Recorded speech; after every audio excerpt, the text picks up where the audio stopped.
होली की आत्मा। बचपन से शहर में रहने वाला मनोज इस साल होली की छुट्टियों में अपने गांव दुर्गापुर वापस आता है, जहां उसे देख पूरा गांव खुशी से झूम उठता है। जब गया था तब इतना सा था और अब देखो कितना बड़ा हो गया है। हाँ सरपंच जी, जब मैं गया था तब आप भी बहुत जवान थे और अब देखो कितने बूढ़े हो गए हैं आप। चलो चलो बढ़िया है। बच्चा घर वापस आ गया। इसी खुशी में आज रात पार्टी होगी। क्या बात है, गांव में भी पार्टियां होने लगी। वैसे अगर पार्टी की बात है तो आज क्यों सीधा होली पार्टी करते हैं। होली पार्टी की बात सुन चहल पहल में अचानक सन्नाटा छा जाता है, जिसे देख मनोज को कुछ अजीब लगता है, लेकिन तभी सरपंच बात पलट देता है। अब बहुत देर हो गई, चलो सब अपने घर चलो, पार्टी के बारे में कल सोचेंगे। मनोज भी मम्मी पापा के साथ घर आ जाता है, पर होली पार्टी और उस पर पूरे गांव की खामोशी वाली बात अभी तक उसके जहन से निकलती नहीं। पापा, होली पार्टी की बात पर सब चुप क्यों हो गए थे? अरे होगी उनकी कोई अपनी बात। मुझे गांव की पंचायत ही थोड़ी पता है। थक गया हूँ, चलो सो जाते हैं, कल बात करते हैं। पापा की बात मानते हुए मनोज भी सोने चला जाता है। आज तो छुपा लिया, लेकिन हफ्ते बाद जब होली का दिन आएगा तब इसे कैसे रोकोगे? अगली सुबह सूरज के साथ ही मनोज भी गांव घूमने निकल जाता है, जिस पर रास्ते में उसे अपनी ही उम्र के कुछ लड़के भी मिलते हैं, जिनसे दोस्ती कर अब वो उनके साथ घूमने लगता है। इसी तरह कुछ दिन बीत जाते हैं और होली नजदीक आने लगती है। दोस्तों, होली में 4 दिन ही बचे हैं, पर गांव में उसकी कोई तैयारियां क्यों नहीं दिख रही? क्योंकि यहाँ होली नहीं मनाई जाती।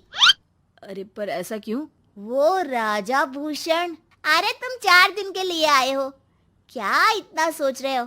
चलो कुछ खाने चलते हैं। इसी के साथ एक बार फिर होली की बात को टलते हुए देख मनोज को शक होने लगता है।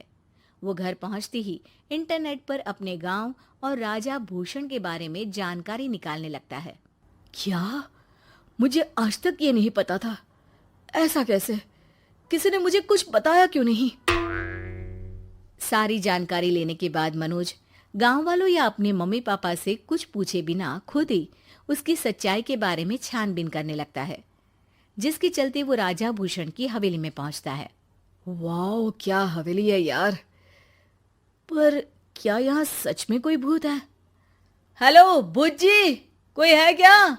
हम इस साल गांव में होली सेलिब्रेट कर रहे हैं, क्या आप उस पर थोड़ा इंटरव्यू देंगे?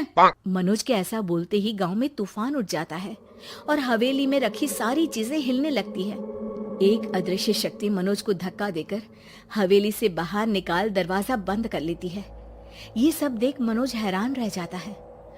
क्या अभी मुझे हवा ने धक्का देकर बाहर निकाल दिया? मेरे होते हुए इस गांव में कभी होली नहीं मन सकती, इसलिए दोबारा ऐसी कोशिश भी मत करना, अंजाम बुरा होगा। आवाज सुन मनोज हैरानी से इधर उधर देखने लगता है, पर उसे कोई दिखाई नहीं देता। वो गांव वापस आ जाता है, जहां तूफान की वजह से सब कुछ तहस महस हो चुका होता है। आखिर ये तूफान आया कैसे? ना ऐसा कोई मौसम था और ना ही हमने होली का त्योहार मनाने की बात की थी। सरपंच की बात पर कोई रिएक्शन दिए बिना मनोज चुपचाप अपने घर चला जाता है। इस तरह देखते ही देखते होली का दिन भी आ जाता है और मनोज रंग लेकर गांव में निकल जाता है, लेकिन गांव पूरी तरह खाली होता है। अरे त्योहार का दिन है, धूमधाम की जगह मातम क्यों मनाया हुआ है? मनोज की आवाज सुन सब अपने घर की खिड़कियां खोल के घर के अंदर से ही उसे वापस जाने के लिए कहने लगते हैं, पर वो किसी की नहीं सुनता। तुझे पहले भी समझाया था, अगर होली खेलने की कोशिश भी की तो अच्छा नहीं होगा। अरे बात मान लो बेटा, तुम्हें सच नहीं पता। मुझे सब पता है। सालों पहले इस राजा ने एक अंधविश्वास फैलाया और आप लोग आज तक उसे मानते आ रहे हो। अरे बेटा, जब तुम पैदा भी नहीं हुए थे उससे भी बहुत पहले से इस गांव पर होली का श्राप है। अगर गांव में होली का त्योहार मनाया जाता है तो प्रलय आना पक्की बात होती है। राजा भूषण इस सब में नहीं मानते थे और त्योहार मनाने लगे, जिसके चलते होली वाले ही दिन पहले उनके बेटे की और फिर उनकी मृत्यु हो गई। तभी से गांव की रक्षा के लिए उनकी आत्मा उस हवेली में रह रही है। सबकी बातें सुन मनोज उलझन में पड़ जाता है। सोचना भी मत मनोज, अगर तुमने इस परंपरा को तोड़ने की कोशिश भी की तो उसका परिणाम इस गांव और गांव के लोगों के लिए अच्छा नहीं होगा। मुझे भी यकीन नहीं हो रहा कि आप लोग एक बेतुकी बात को मानकर सालों से रंगों के त्योहार को मातम की तरह मनाते आ रहे हो। मनोज किसी की कोई बात ना मानते हुए पूरे गांव में रंग बिखेर देता है, जिसके तुरंत बाद वहां तूफान के साथ बिजलियां गरजने लगती है।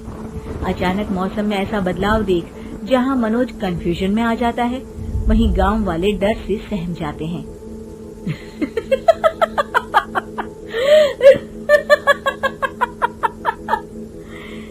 इस लड़के ने हमारे जैसे सिर्फ अपने स्वार्थ के लिए नहीं बल्कि पूरे गांव की खुशियों के लिए यहाँ होली मनाई है, जिस वजह से अब इस गांव पर होली का श्राप टूटता है।